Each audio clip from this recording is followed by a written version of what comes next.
রমজানের সবচেয়ে গুরুত্বপূর্ণ সময়গুলো হলো রমজানের শেষের সময়গুলো, শেষের 10টা দিন। নবী করিম সাল্লাল্লাহু আলাইহি সাল্লাম তিনি রমজানের শেষ দশক আসলে শেষ 10টা দিন শুরু করলে কি করতেন?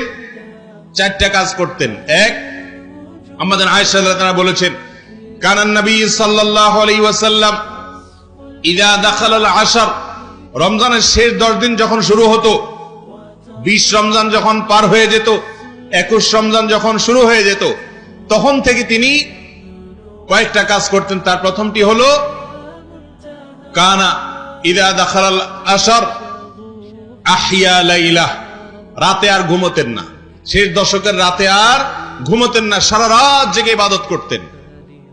ওয়া আইকাযা আহলাহ, আর এই দশকে তার পরিবারের লোকদেরকে ঘুম থেকে ডেকে তুলতেন, কাউকে ঘুমোতে দিতেন না। কারণ এটা ঘুমানোর সময় নয়, ঘুম সারা বছর যাওয়া যাবে, এটা তো আল্লাহর পক্ষ থেকে পাওয়া অফারের সুযোগ, বিধায় এই সুযোগ হাতছাড়া করা যাবে না।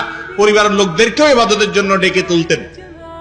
আর 3 নম্বর কাজ হলো ওয়াসাদ্দা মিযজারাহ, তিনি তার কোমর বেঁধে নিতেন, কোমর বেঁধে ইবাদত বন্দেগী করতেন, অর্থাৎ তার জীবনে সবচেয়ে বেশি সাধনা করতেন। 4 নম্বর হলো কানা ইযা দাখালাল আশর কানা ইয়াজতাহিদু ফীহি মা লা ইয়াজতাহিদু ফী গায়রি, রমজানের শেষ দশকে যত ইবাদত বন্দেগী নবীজি করতেন, এত ইবাদত বন্দেগী অন্য কোনো সময় করতেন না। আমরা সেই ইবাদতকে শর্টকাট করে নিছি, আমরা শুধু 27 তারিখে ইবাদত করি, 27 রাতে, অন্য রাতের আর কোনো খোঁজ খবর আমাদের নাই। অথচ আমাদের নবীজি শুধু 27 রাতে ইবাদত করতেন, তিনি রমজানের শেষ দশকের সবগুলো রাত ইবাদত বন্দেগী করতেন। আর রমজান চলে গেলে আমরা অনেকে ইবাদত বন্দেগী ছেড়ে দেই। মসজিদে রমজানে এত মুসল্লি, রমজানের পরে আর মুসল্লি খুঁজে পাওয়া যায় না, হারায় যায় সব।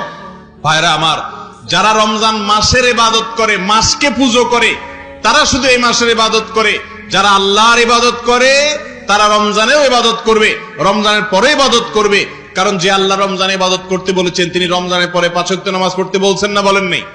অতএব বছর জুড়ে রমজানের শিক্ষাকে আমরা ধরে রাখার চেষ্টা করব তো ইনশাআল্লাহ। আল্লাহ আপনি আমাদের সিয়াম, আমাদের কিয়াম, আমাদের তারাবি, আমাদের রোজা, আমাদের ক্ষুধা এবং তৃষ্ণার কষ্ট করা, এত কষ্ট করে আমরা রাখছি এগুলো, আল্লাহ আপনি আমাদের এগুলো সবগুলোকে কবুল আর মঞ্জুর করে নিন। রমজান মাসের প্রত্যেকটা সময়কে কাজে লাগানোর তৌফিক দান করুন। ঈদের আগে ঈদের জন্য ব্যতিব্যস্ত না হয়ে রমজানের শেষ দশককে ইবাদতের মধ্যে কাটিয়ে রমজানকে নিজের করে নেওয়ার, তাকওয়া অর্জন করার, সবর এবং ধৈর্যের প্রশিক্ষণ করার মাস হিসাবে রমজানকে কাটানোর তৌফিক আল্লাহ আমাদের সবাই দান করুন।